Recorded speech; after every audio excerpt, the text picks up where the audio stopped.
The following program may contain some strong languages that may not be suitable for younger viewers or listeners. So viewers and listeners' discretion is advised. Que viva la salsa, que lo diga Choco. Que se escuchen los tambores, que se formó la rumba, señoras y Que señores. viva la salsa, que lo diga Choco. Traigo sabrosura, cadencia y sabor para todas las muchachas y también para el Que bailador. viva la salsa, que lo diga Choco. Ritmo sabroso como lo baso yo y con Noel Quintana no tiene comparación.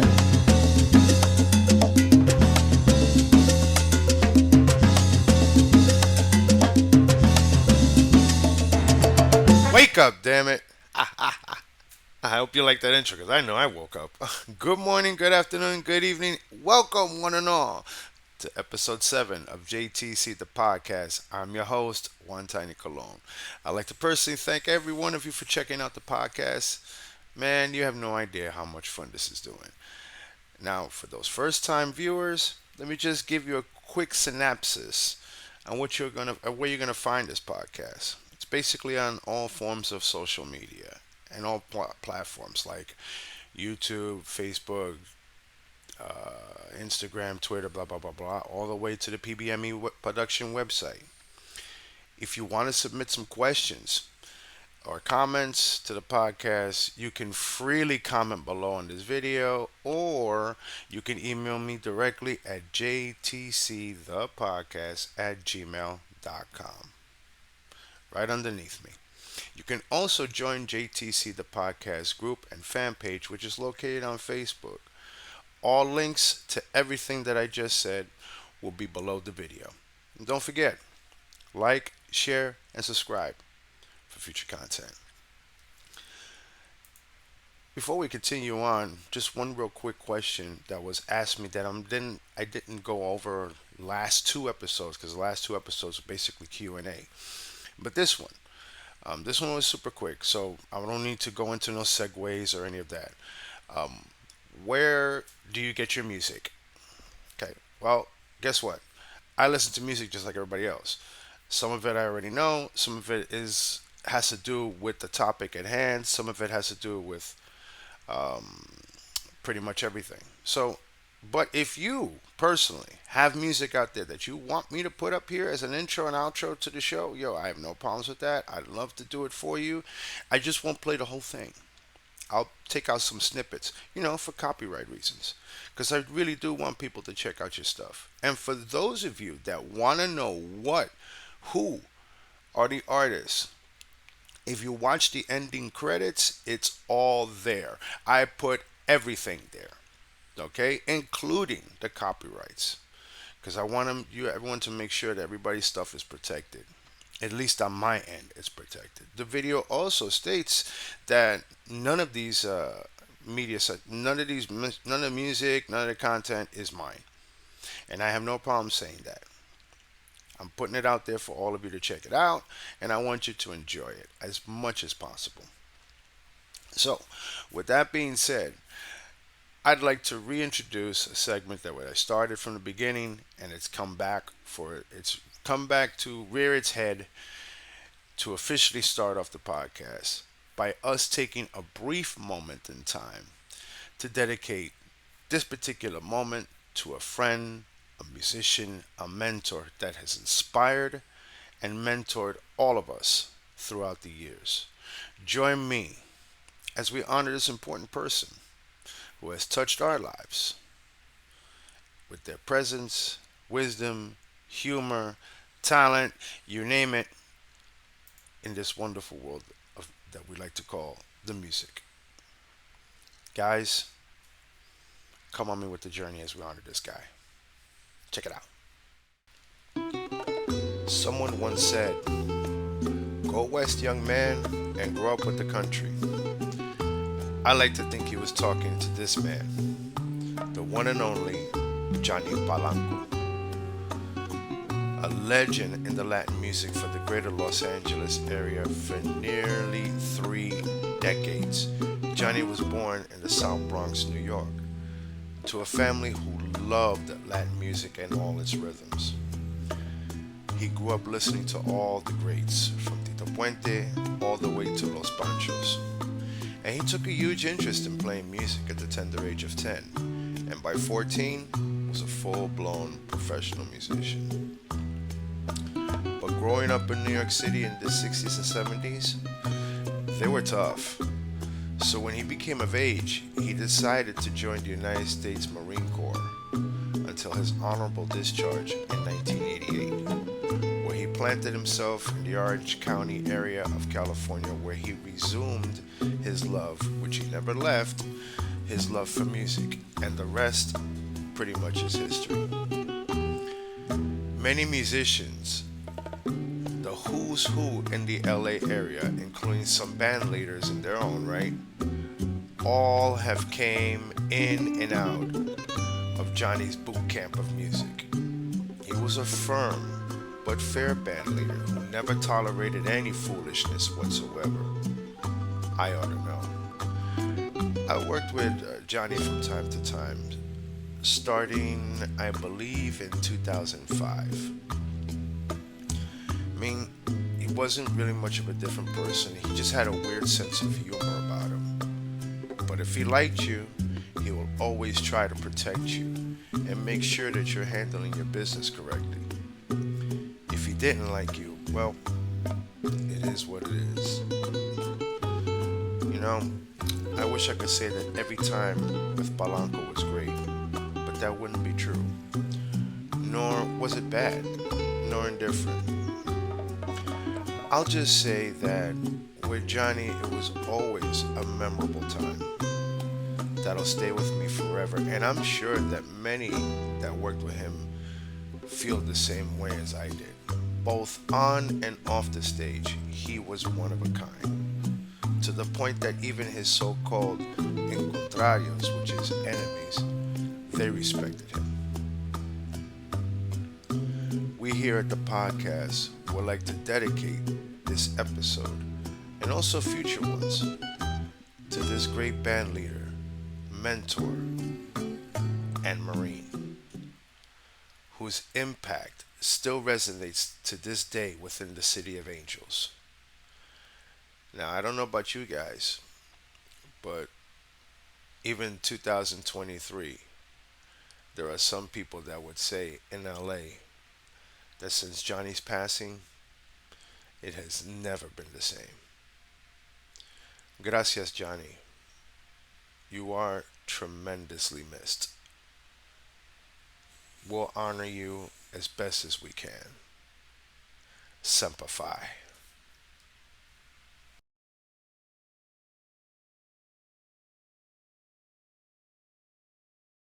Welcome back. I know some of you that was a coffee break. For me, it was an honor to do so. You know, I could tell you a lot of stories about Johnny. Um, One comes to mind. I don't mind diving in, deep diving just a little bit into this one. This story comes to mind with Johnny. One time, I think, I'm trying to remember the exact year. I think it was around 2010, 11, when I had my own band, La Verdad, in Las Vegas. Johnny gave me some incredible advice. Well, and he was good for that. He was excellent when it came to advice, and his advice to me was very simple: don't take shit from anybody. You know, make sure you get paid. That, and of course, you know, he didn't know at the time that I had been a band leader before that, but it's okay. I still respected him enough to listen to whatever he had to say and any advice. And I think I did ask him. Says Johnny, uh, what would be the best advice you can give somebody to be a band leader? And I think that's what it came. That came out of his mouth. But like I said, one of a kind gentleman. I mean, there's a lot of funny things about him, a lot of funny stories out there. You can ask a host of cast of characters out there, the who's who of LA, and they'll tell you if they've worked with Johnny or been around him. Polanco. I know some of you are gonna give me shit about mispronouncing his last name. I That wasn't intentional, but I'm just getting that out the way, just in case you start up with that. Um, there's a lot of stories of out him out there, all the performances, the people that he worked with. so forth and so on. And yeah, he is extremely missed by the old school avant garde salsa artist, musician, dancer, whatever, to even the new school that had just a little bit of taste of who Polanco, again, Polanco really was. Um, the story. Let me get a story. And I'm going to tag the friend, Ozzy Miranda. I hope you don't get mad at me telling this story, but it's just classic Johnny. Ozzy Miranda once told me, because he worked with Johnny Polanco a lot. I'm going to keep saying it wrong. God, you guys are going to give me so much shit. It's okay. Give me shit. I love it. Um, the story goes this. Ozzy had one. Now, Johnny was a traditionalist when it came to running bands. Okay, very traditional. Two conga, that's it. You don't need three, four, five. It's not a Latin jazz group. That's how he thought. So one day, Ozzy shows up with three congas, and Johnny looks at him and says, "Ozzy, what are you doing?" So Ozzy responded, "No, I just got this conga, and I'm gonna try it out. So I'm gonna play with three." So Johnny just bold faced looked at him and said, "Do me a favor. Pick two of your favorite congas and put the other one back in your car." The way he said, now check this out. I know that some of you are gonna think, man, that's cold blooded. That's disrespectful. It's not about what you say. It's how you say it. Now, of course, if you knew Polanco the way I knew him and many others knew him, you knew that he really didn't mean anything by it. It's just the way he was, tongue in cheek, right out his mouth, whatever came out of his mind. And now you laugh at it and you say, oh, that's funny. Yeah, it is funny. Remember, some of the artists, the old school artists, they're no nonsense. And he was no nonsense, just to be truthful. There was no fucking around with Polanco. Let me be real. Sarge didn't play that. You got stupid with him, trust me, you regret it. And it's just crazy that June 2nd June 2nd, 2015 was his last day on earth. And believe it or not, he was texting people, Facebooking at the time. So it just happened like that. And it's insane, all these years. Well, I mean, again, one of a kind human being, memorable guy. He is missed. Seriously. Okay, guys, let's go on to today's topic. Okay. Now, you probably looked at the episode topic, show needs the money. Yeah. Well, not necessarily. It's actually, if you know me at all, I'm a movie buff. I love movies. Um, that's kind of a play off of a famous movie which now escapes my mind, where it says, "Show me the money." Well, show needs the money. Where does money come from? For musicians, for members of the BMGA community, where does that come from? Does that come from venues that you play at? Does that come from promoters that you work with? Does that come from all this? All that? Where does it all come from? Well, yeah, it does come from all that. You book shows, you get paid, correct? Yeah, I know. You're like, really? What world do you live in? Exactly. Well, unfortunately, in our industry, there's a lot more snake oil salesmen that we need. But there are ways in which it can help you out just a little bit. Now, mind you, it's still a crapshoot. It's still all about luck. It's a lot of it is about luck. But like I often say, the four rules: structure, knowledge, talent, and luck. Luck does play a huge part of it. In this particular one, it does as well. When it comes to sponsors, that's right. You don't have to do events, just be an event to have a sponsor. You can actually have an individual sponsor. Now, what is a sponsor? What are sponsors, right? Well, according to Google's definition, sponsoring someone or something is basically an act of supporting an event, an activity, a person, an organization, financially or through provisions of products of services. The individuals or the groups, that provide the services, simply like a so-called quote unquote benefactor is known as a sponsor. Now, you can have that as an event if you're a promoter. Promoters usually don't have thousands and thousands and thousands of dollars lying around. They really don't. As a matter of fact, I know promoters that have no money. And how do they call themselves promoters is beyond me. But anyway, that pretty much is the focal point. Sponsors do help out with those extra financials. Like, for instance, endorsement deals that you see people get. Let's use some people as examples, which I kind of sort of don't really like to do, but I will because, they're out there and I don't think they would be upset by me using them as an example, a good example of endorsements and sponsors. Giovanni Hidalgo. Now, I'm sure you've all heard the name. If you listen to Latin music, you know who that name is. The man has been everywhere, and he has been in all forms and platforms all throughout music, not just Latin, but jazz world as well.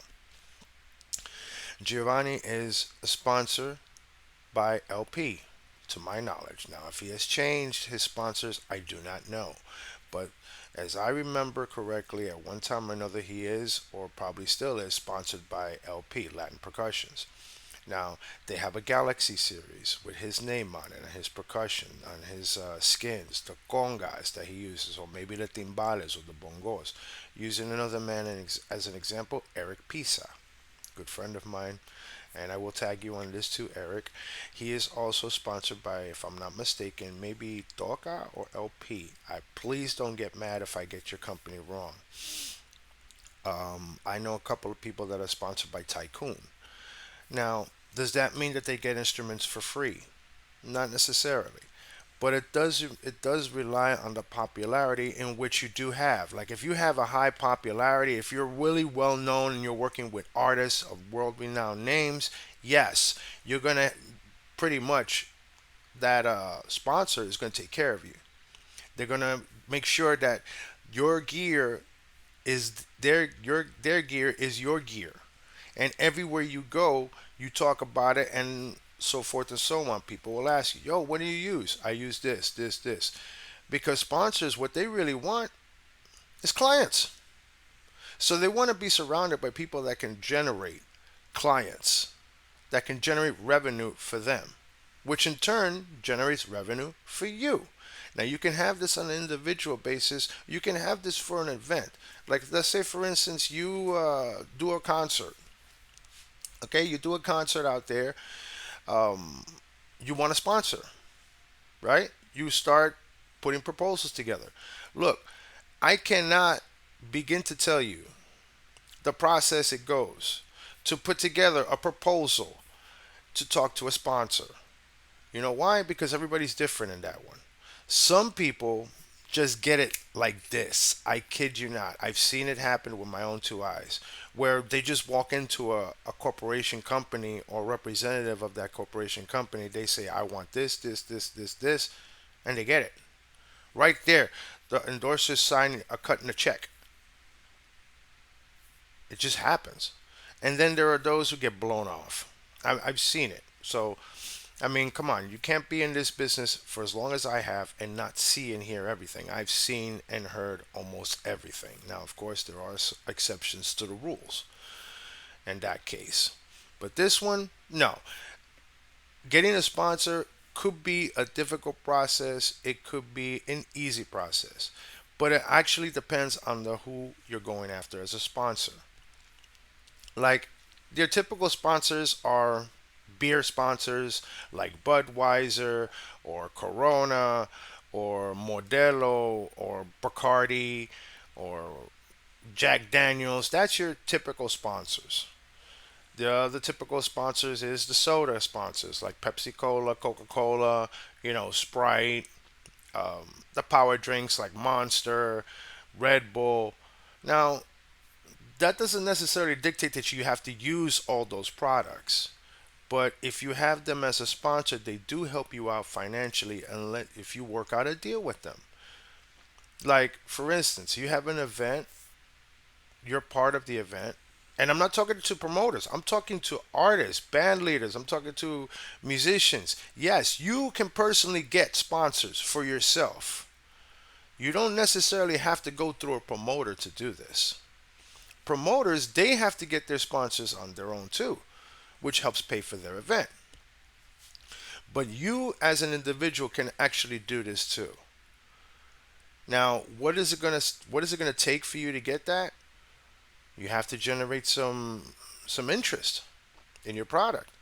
This is where it all comes down to saying you have to treat this music industry as a business.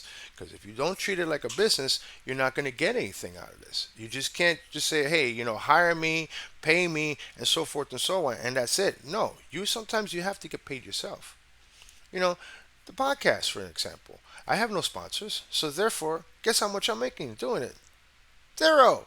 But it's okay because I have to start from the beginning to build up, just like everybody else. Now, am I actively searching for sponsors? No, I'm not.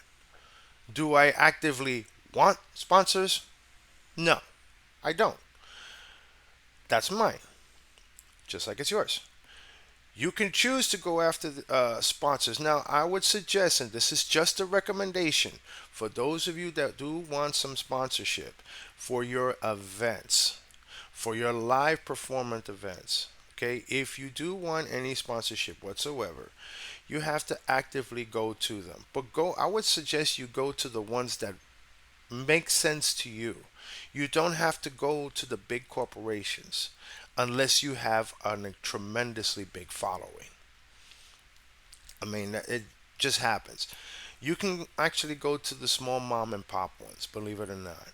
And every little bit helps. It's not like it's a big deal when you have to go and knock the door down on Pepsi Cola, or you have to talk to Google, or you have to I don't know.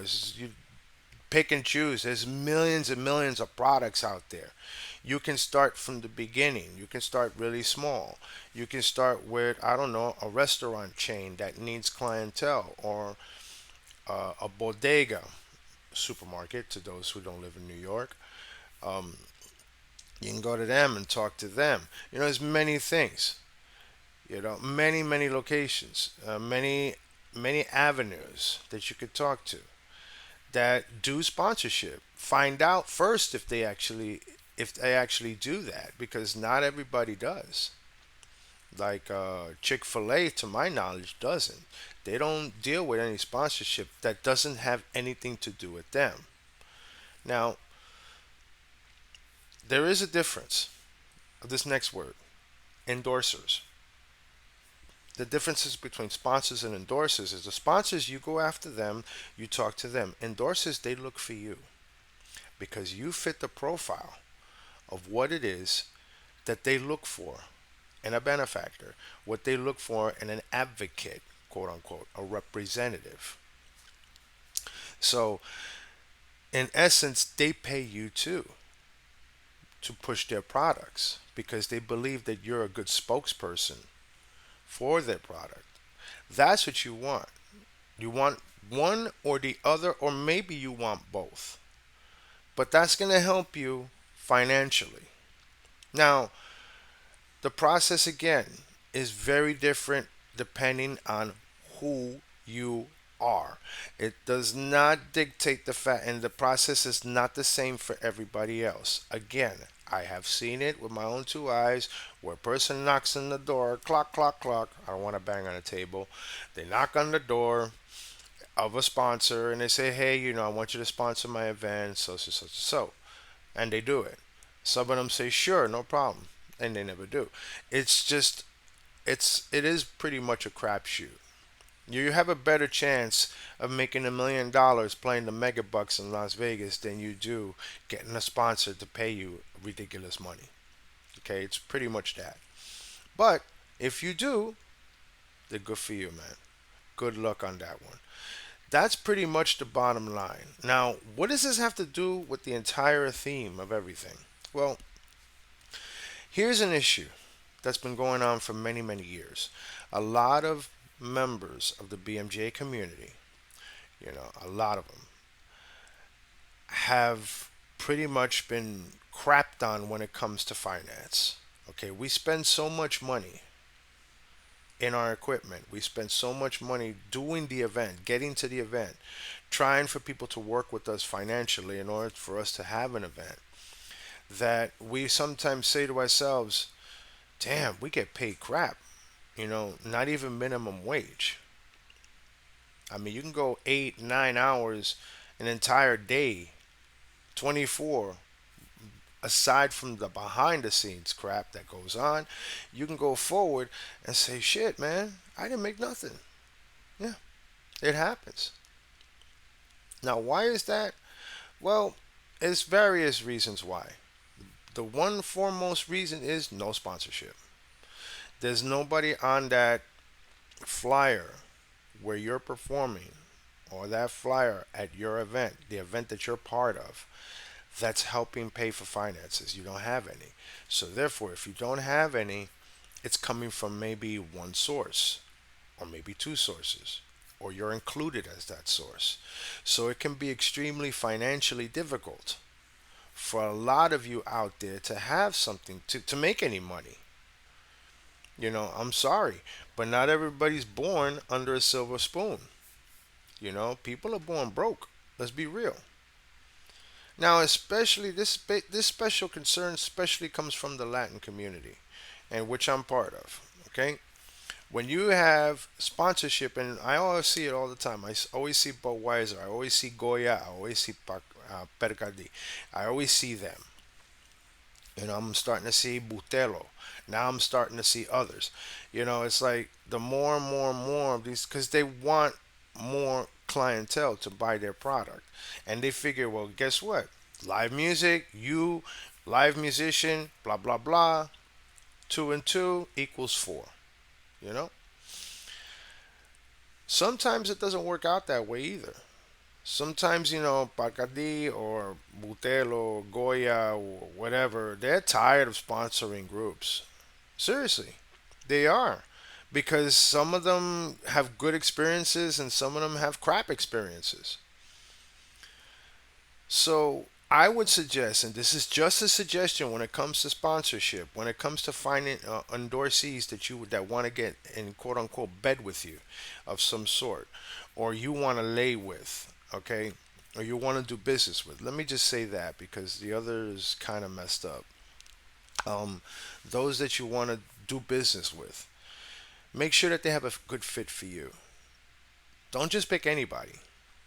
You know, believe it or not, sponsors can be your local doctor. Sponsors can be a boxing gym because if you like boxing, or they can be other groups that have huge names worldwide.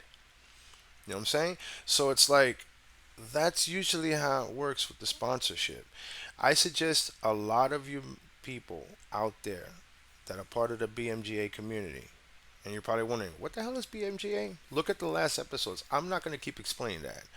Um, Members of the BMGA community, you guys need to really, really, really structure your business properly so that you can find a sponsor if you want one.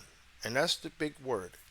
If you want one. Not everybody wants a sponsor. It's nice to have one. Trust me, it helps you financially. It may also help you with some extra gear that you're looking for.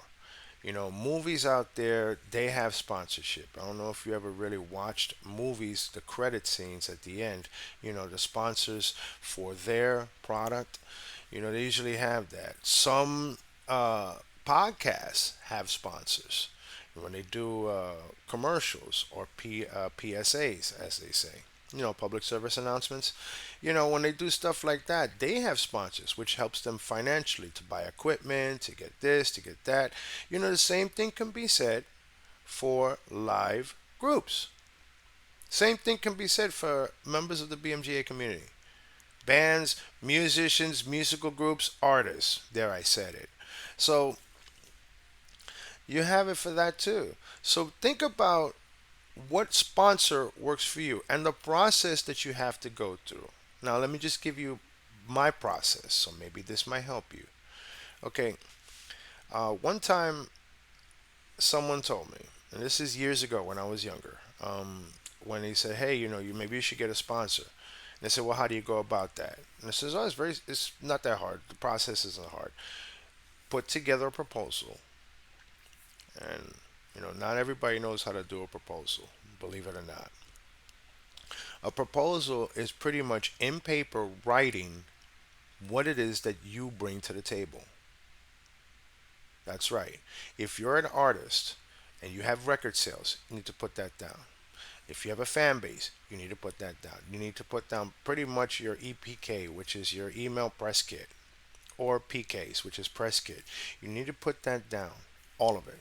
Your accomplishments, and your goals, what you intend to accomplish at the end of this.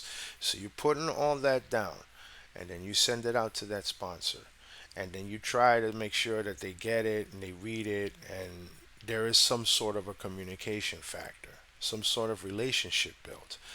Once you have that established, that sort of relationship built, then and therefore, whatever happens after that happens after that. If they're willing to be one time sponsors and you want them to be a more than a one time sponsor, you have to negotiate that. Life is a negotiation. All right? Let's just be real. Life is a negotiation, and not just the music, everywhere. You got to negotiate sometimes. You got to sit there, you got to put the work in. And by sitting there writing everything down or typing everything down, whatever which way you do it, you have to put that work in. Now, once you do that, does that still guarantee you getting a sponsor? No. But at least you're putting the work in. For every no that you get, all you need is one yes. And that's it. So continue to keep forward. If you've never thought of this route before, now is, I believe, is the time to do so. You know, I hate to say this because this kind of looks bad, but I'm going to say this anyway. Even the mafia was a sponsor to the music industry. Think about that.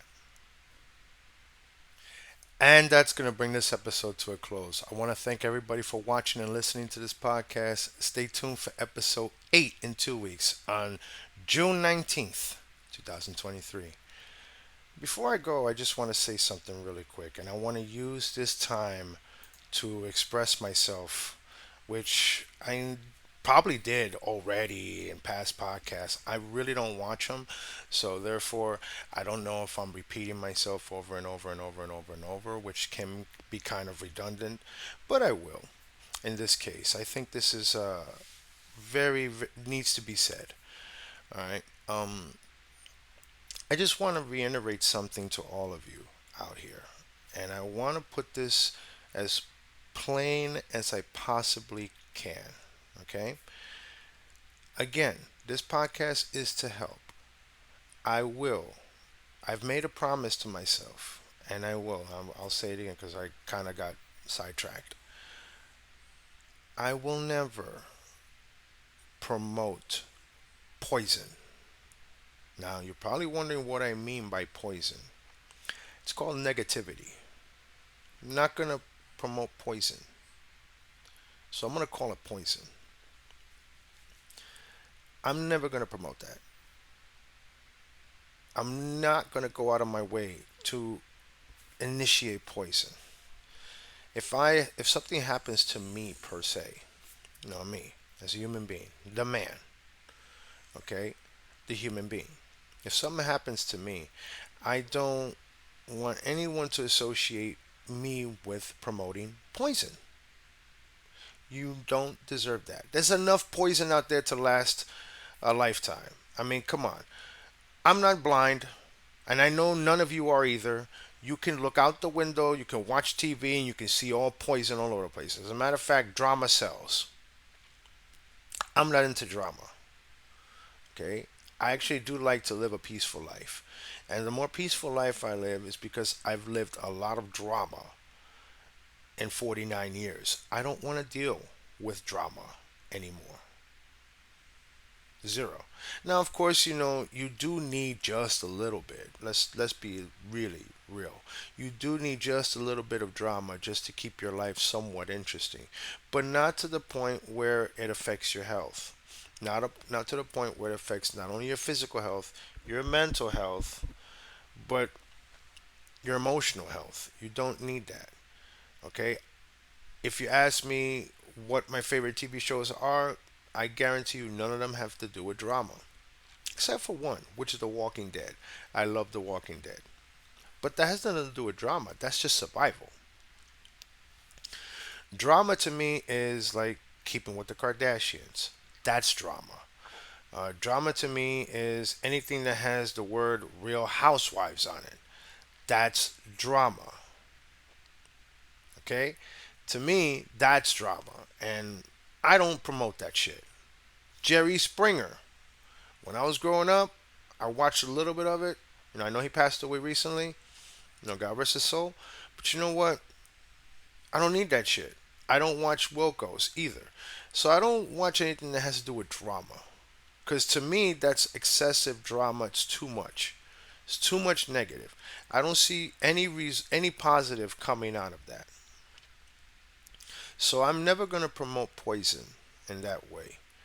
I do have, and I will say this, people, I do have a lot of stories. I really do. A lot of dirt.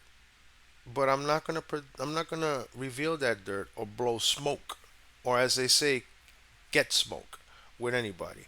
I'm not interested in that. I don't want that.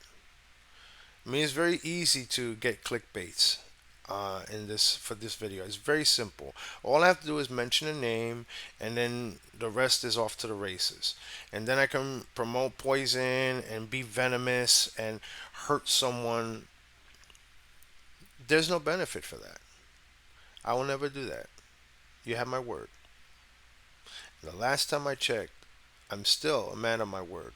I say what I do, and I do what I say. On that note, thank you all for watching. I'm your host, Juan Tiny Colon of JTC, the podcast. I will see you on June 19th. Again, I wish you all a lot of happiness, a lot of good health, and tremendous success in all that you do. Como siempre, te quiero de gratis. Like always, I love you all for free. Please, take care of yourselves and each other. The world still needs heroes.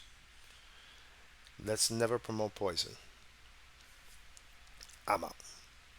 Peace. Oh, by the way, enjoy the credits. You're going to love this one. Woohoo! Aprovechate. Take care.